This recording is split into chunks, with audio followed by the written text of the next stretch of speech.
Selam. Birazdan arkadaşımla dışarı çıkacağım. O yüzden bir benimle hazırlanan videosu çekeyim dedim. İlk videom olacak. O yüzden çok heyecanlıyım.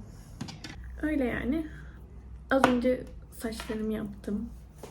Burada ben önce saç yapıyorum. Sonra makyaj. Aslında hayır. Önce saçımı yapıyorum. Sonra kıyafetimi giyiyorum. En son makyaj yapıyorum. Çünkü makyajı en son yapmazsam kıyafetime bulaşır. Aslında kıyafeti giyerken saçım da bozulabilir. Ama o kadar da değil yani. Ben yine de giyindikten sonra aslında makyajımı yapıyordum. Ama bugün yani şu an biraz acelem var. Kıyafetime karar veremedim ama bu videoyu da çekmek istiyorum. O yüzden önce makyajımı yapacağım. Bir garanti alacağım makyajı. En son kıyafetimi düşünüp öyle çıkacağım. Şimdi ben nemlendirici sürdüm bir tek. Alta başka hiçbir şey sürmedim. Nemlendiriciyi de zaten hiç sevmem. Öylesine sürdüm mecbur hissettiğim için. Ben direkt önce kapatıcı kullanıyorum. Fondöten kullanmıyorum. Direkt kapatıcıyı her yerime sürüyorum. Bu da Deborah'nın kapatıcısı. Şöyle sünger bir ucu var. Tatlı yani. Ben bunu kullanıyorum. Bunu direkt zaten fondöten gibi kullanıyorum. Her yere direkt dikkat etmeden sürüyorum. Bu arada ben esmer tenliyim aslında. Işıkta çok öyle çıkmıyor olabilir ama esmer tenliyim. Bunda numarası 03. Süngerle dağıtıyorum ben hep. Fırça zaten hiç sevmiyorum. Kapatıcıyı sürdüm. Şu an bir tık vücuduma göre bir tık daha açık görünüyor olabilir ama işte bronzer, allık falan filan hepsi zaten en son eşitleniyor. Şimdi kapatıcıdan sonra ne yapıyorum? Eyeliner ve göz farını sürüyorum. Onun için de şöyle hiç markası bile yazmıyor. Çıkmış. Sanırım Maybelline'in falan. Bir tane herhangi bir koyu siyaha yakın bir farını alıyorum. Onunla eyeliner çekiyor gibi yapacağım. Şöyle ben direkt hani gözüm çekik görünsün istiyorum ya. Direkt şuradan dümdüz bir çizgi çekiyorum. Sonra orayı alttan birleştiriyorum. Öyle yapıyorum yani. Anladınız mı bilmiyorum ama. Böyle çok belli belirsiz tatlış bir kahverengi eyeliner çektim. Şimdi yapacağım. Şimdi sanırım allık. Aynen allığın sırası geldi. Allık da şu Rare'ın Joy rengine. En sevdiğim şey bu yani. Ben şeftali allık seviyorum zaten. Bunun da rengi çok güzel ama pigmenti çok fazla yoğun. O yüzden az sürecektim ama yine fazla sürdüm. Neyse dağıtırız. Bu allığı çok seviyorum ben. Biraz fazla sürmüşüm. Bu allığı burnumun ucuna da uygulayacağım. Onu biraz sonlara doğru yapacağım. Şöyle direkt yukarı doğru sürmeye çalışıyorum. Çok yanağıma getirmemeye çalışıyorum ama geldi. Neyse okey. Neyse onu ben dağıtırım. Şimdi aldıktan sonra Nivell'in şöyle bir tane contour steam var. Bu bana bayağıdır gidiyor. Şimdi bunu yanaklarıma, şuralarıma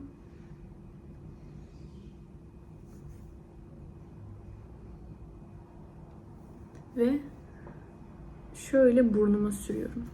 Hani burun kontürü olsun diye. Ama sadece ucuna yapıyorum. Kenarlarına yapmıyorum. Kenarlarına yapınca daha çok büyüyormuş gibime geliyor sanki. Şöyle bir de ucuna yuvarlak çiziyorum. Aynen böyle. Ezan okunuyor. Ve bunları şimdi dağıtacağım.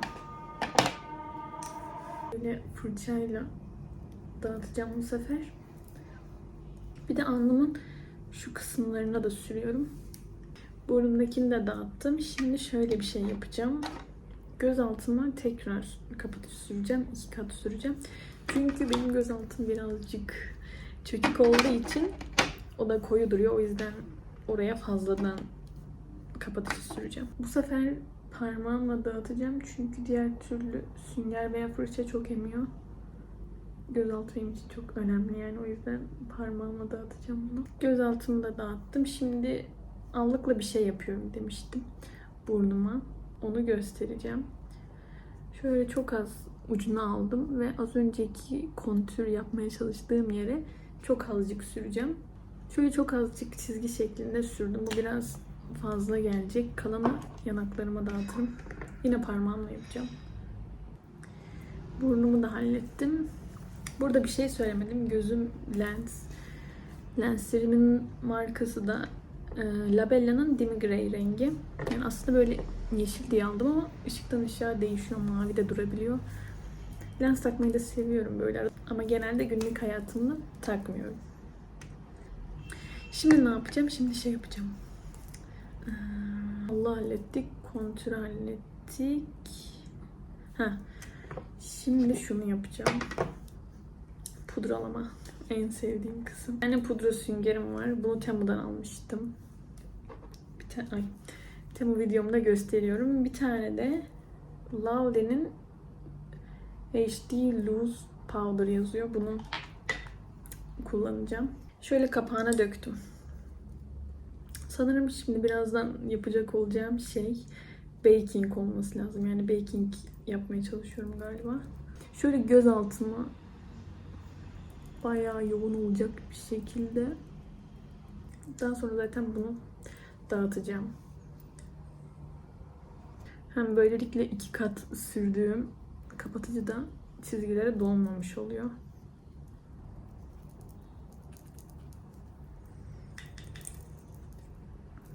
Şöyle yanak çizgilerime de sürüyorum. Göz kapağımın üstüne de sürüyorum yine çizgiye dolmasın diye. Pudrayı sürdüm. Şimdi sürdüğüm fazla olan kısımları fırçaya dağıtacağım. Fırça da çok güzel. Bunu da Temu'dan almıştım. Yine o videomda göstermiştim. Şöyle fazlasını alıyorum. Şimdi gözümün içine şöyle beyaz parlak bir kalem çekeceğim. Bu da pastelin beyaz olanı işte. Gözüme sadece şu kısmı süreceğim. Şöyle sürdüm yine bu ışıktan.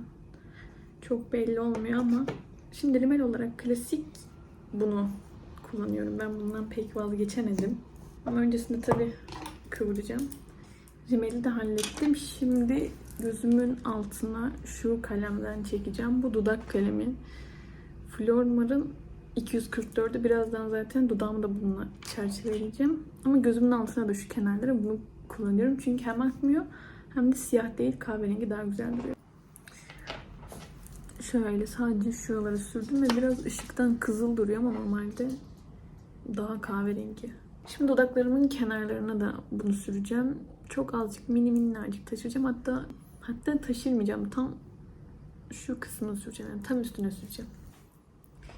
Şöyle çerçeveledim ve dudağım birden mükemmel derecede dolgunlaştı bence. Şimdi her yerine sürdüm ama iç kısmına yine başka bir şey süreceğim. O da şu benim klasik en sevdiğim. Kiko'nun kaç numarası olduğunu unuttum. 103, 107 ya da 104 falan da herhalde. Bu biraz alttaki sürdüğüm kalemi çıkarıyormuş gibi geliyor. O yüzden çok kenarlara getirmiyorum. Böyle oldu dudağım. Şimdi parlatıcı da süreceğim. Ben bunun parlatıcısını çok seviyorum. Şimdi biraz daha dolgunlaşsın diye Dior'un şu dolgunlaştırıcı Maximizer gloss'unu süreceğim. Bunun da numarası neydi? 209 falan olması lazım. Şu rengi biraz tarçınımsı duruyor ama sürdüğünde hiç dudakta rengi belli olmuyor yani. Ama parlaklığı çok güzel ve ben dolgunlaştırdığını düşünüyorum bir tık. En önemli şeyi unutuyordum. Burnumun ucuna highlighter süreceğim. Bir de çok azıcık şöyle kenarlara sürebilirim ama ben genelde bir tek burnumun ucuna sürüyorum. O da şu. Bunu da geçenki videolarımın birinde göstermiştim. Bu Kiko'nun 101 numara olan şu yeşil ambalajlı olanlardan. Şöyle burnumun üst ucuna sürüyorum. Çok minnoş oldu. Bir de şöyle göz altımın şu kısmına sürüyorum. Burnum bayağı parladı bu arada. Sanırım bütün yapacağım makyaj bu kadardı. Bir glossum kaldı. Gloss'u da ben çıkmaya yakın süreceğim. Çünkü sonra saçıma falan bulaşıyor. Öyle yani. Şimdi saçımı falan açayım. Tabii bunları tarıyorum ben. Biraz karışıyor dalgaları. Onu da çıkmaya yakın tarıyorum. Böyle. Şimdi şuraları hemen hızlıca toplayayım. Sonra kombin yapayım. Sonra da hemen fırlamamız lazım. Şu an saat 8:40 ve biz 8:30'da buluşacaktık. Bakayım hemen. Kombinim böyle. Uzun etek giydim. Gloss'unu da sürdüm. Küpelerimi de taktım. Çantamı da seçtim. Okey. Şimdi çıkıyorum. Üstüme ceket almayacağım çünkü hava yeterince sıcak diye düşündüm. Öyle yani.